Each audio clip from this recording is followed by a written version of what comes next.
Hey, welcome. It's actually the first video of mine doing something like this, so hopefully it'll be alright. So yeah, I've got a brand new MacBook 2025, MacBook Air M4. I need to replace the keys. It's got German keys on it. I want to switch it to the UK style. I managed to locate the keycaps, these black things, online from what looks like an official Apple kind of retailer to technicians. It was about €40. I'm sure you can find it cheaper online on AliExpress, something like that. But yeah, these are definitely kind of originals, so I went for the more expensive option.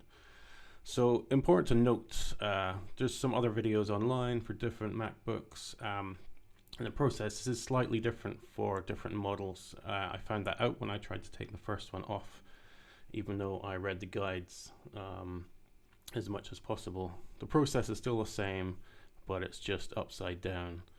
So if we look at the actual butterfly mechanism on the MacBook here, I'm just using this little spudger tool that I got somewhere else. It's got a nice little lip on the end, which is really helpful for lifting things up. But if I just look at the back of the butterfly here, you can see the little notches on the edge here, and there's one on the other side around here. Those are what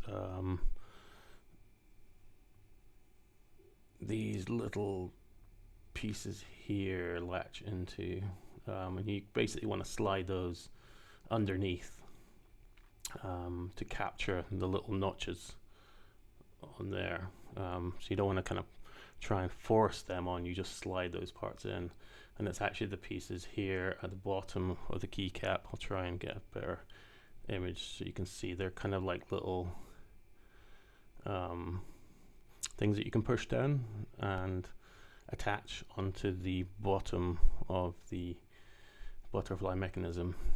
So to put it on, I'm just going to push down and kind of slide it on to the back, and then kind of push down at the bottom of the key, and that looks good. So yeah, now I'm gonna do the reverse.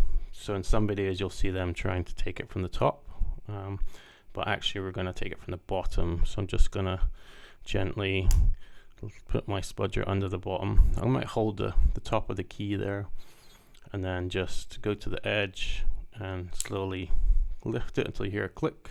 That one just clicked. Go to the other side, another click. So the bottom is now free, and the top is just under the notches. So we need to pull it down to get away from those, and you can see that it comes out very easily. So yeah, that is the whole process.